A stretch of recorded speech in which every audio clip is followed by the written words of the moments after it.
నమస్తే మావా! నేను మీ Bablu. Welcome to Bablu cricket Telugu. IPL 2026 మొదలైందో లేదో అప్పుడే రికార్డులు బద్దలైపోతున్నాయి. నిన్నటి మ్యాచ్ చూశారుగా. అటు చెన్నై సూపర్ కింగ్స్, ఇటు రాజస్థాన్ రాయల్స్. అందరూ సంజు శాంసన్ వర్సెస్ రియాన్ పరాగ్ అని వెయిట్ చేస్తే అక్కడ సీన్‌లోకి ఒక 15 ఏళ్ల కుర్రాడు వచ్చి చెన్నై బౌలర్లను చెడుగుడు ఆడేసుకున్నాడు. అసలు గువాహటిలో ఏం జరిగింది? క్లియర్‌గా మాట్లాడుకుందాం. టాస్ గెలిచి రాజస్థాన్ కెప్టెన్ రియాన్ పరాగ్ బౌలింగ్ తీసుకున్నాడు. అందరి కళ్ళు సంజు శాంసన్ మీదే ఉన్నాయి. ఎందుకంటే వరల్డ్ కప్‌లో బీభత్సమైన ఫామ్‌లో ఉన్నాడు కదా! ఇప్పుడు సీఎస్‌కేకి ఫస్ట్ మ్యాచ్ ఎలా ఆడతాడు అని. ఎందుకంటే తన ప అది తన పాత టీమ్ ఆర్ఆర్ మీద కూడా ఆడుతున్నాడు. సో, కానీ బ్యాడ్ లక్ మామ. సంజు కేవలం 6 రన్‌లకే నాండ్రే బర్గర్ బౌలింగ్‌లో ఔట్ అయ్యాడు. అటు కెప్టెన్ రుతురాజ్ గూడా ఓపెనింగ్ చేస్తూ 6 రన్స్‌కే ఆర్చర్ వేగానికి దొరికిపోయాడు. పవర్ ప్లేలోనే సీఎస్‌కేకి 4 వికెట్లు కోల్పోయి పీకల్లోతు కష్టాల్లో పడిపోయింది. రవీంద్ర జడేజా అయితే శివం దుబే వికెట్ తీసి ఇట్లా గన్ షూట్ చేసిండు. అంటే తన పాత టీం పైన కక్ష సాధించుకున్నాడనే చెప్పాలి. సర్ఫరాజ్ ఖాన్ కొంచెం సేపు పోరాడిండు. 17 రన్‌లు కొట్టిండు. కాకపోతే రాజస్థాన్ బౌలర్లు జాఫ్రా ఆర్చర్, రవి బిష్నాయ్ అస్సలు తగ్గలేదు.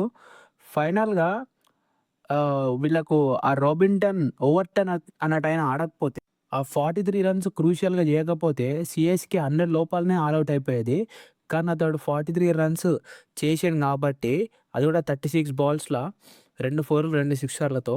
సో, అప్పుడు సీఎస్‌కే 127 రన్స్‌కి ఆల్ ఔట్ అయిపోయింది. చెన్నై ఫ్యాన్స్ అందరైతే షాక్‌లో ఉండిపోయారు. ఏంది మా టీమ్ ఇట్లా అయిపోయిందని చెప్పి. ఇక 128 రన్స్ టార్గెట్ అంటే రాజస్థాన్‌కి ఈజీ అనుకున్నాం. కానీ ఇంత ఈజీ అని అస్సలు అనుకోలేదు. ఈ రేంజ్‌లో కొడతారని ఎవ్వరు ఊహించలేదు. ఓపెనర్‌గా వచ్చిన 15 ఏళ్ల వైభవ్ సూర్యవంశీ బాబోయ్! ఆ హిట్టింగ్ ఏంటి మావా! కేవలం 15 బాల్స్‌లోనే హాఫ్ సెంచరీ పూర్తి చేశాడు. అవతల మ్యాట్ హెన్రీ అనుకుంటున్నాడా? ఎవరనుకుంటున్నారు? న్యూజిలాండ్ తోపు బౌలర్ అతడు. అతన్ని కూడా సిక్స్‌ల మీద సిక్స్‌లు కొడుతున్నాడు. అస్సలు ఆగట్లేదు. ఫస్ట్ బాల్ నుంచి అటాకే చేస్తున్నాడు. ఐపీఎల్ హిస్టరీలోనే వన్ ఆఫ్ ద ఫాస్టెస్ట్ 50స్ ఇదైతే. మ్యాట్ హెన్రీ, నూర్ అహ్మద్ ఇద్దరిని కూడా అంత వరల్డ్ క్లాస్ బౌలర్స్ బౌలింగ్‌ని కూడా అది బౌలింగ్‌లా చూడలేదు. సిక్సర్ల మీద సిక్సర్లు పవర్ ప్లేలోనే ఆర్ఆర్ స్కోర్ అయితే 74 రన్స్‌కి చేరింది. మ్యాచ్ అక్కడే ఫినిష్ అయిపోయింది. వైభవ్ అయితే 17 బాల్స్‌లో 52 రన్స్ చేసి ఔట్ అయినా అప్పటికే చెన్నై చేతులు ఎత్తేసింది. యశస్వి జైస్వాల్ 38 రన్స్‌తో నాటౌట్‌గా ఉండి ధ్రువ్ జురెల్ 18తో కలిసి ధ్రువ్ జురెల్ కూడా నాటౌటే. ఇద్దరు కలిసి మ్యాచ్‌ని 12.1 ఓవర్‌లో ముగించేశారు. రాజస్థాన్ 8 వికెట్ల తేడాతో భారీ విజయం సాధించింది. ఇక్కడ మనం మాట్లాడుకోవాల్సింది రియాన్ పరాగ్ కెప్టెన్సీ గురించి. ఫీల్డింగ్ ప్లేస్‌మెంట్స్, బౌలింగ్ చేంజెస్ అన్నీ కూడా పర్ఫెక్ట్‌గా ఉన్నాయి. చాలా ఎక్స్‌పీరియన్స్ ఉన్న కెప్టెన్‌గానే అనిపించిండు. రవీంద్ర జడేజా కూడా రాజస్థాన్ తరపున 2 వికెట్లు తీసి తన వాల్యూ ఏంటో మొదటి మ్యాచ్‌లోనే ఇంపాక్ట్ ప్రూవ్ చేసుకున్నాడు. కానీ సీఎస్‌కేకి మాత్రం ఇది ఒక బ్యాడ్ స్టార్ట్ అనే చెప్పాలి. సంజు కూడా కీపింగ్‌లో ఇంకా సెట్ అవ్వాలి.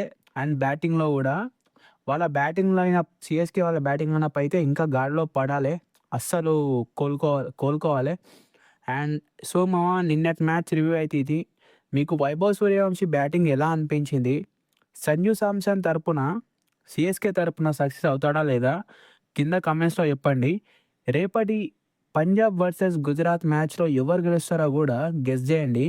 ఈ వీడియో నచ్చితే లైక్ చేయండి. మీ ఫ్రెండ్స్‌కి షేర్ చేయండి. ఇలాంటి లేటెస్ట్ ఐపీఎల్ అప్డేట్స్ కోసం మన బీసీటీ ఛానల్‌ని సబ్స్క్రైబ్ చేసుకోండి. జై హింద్.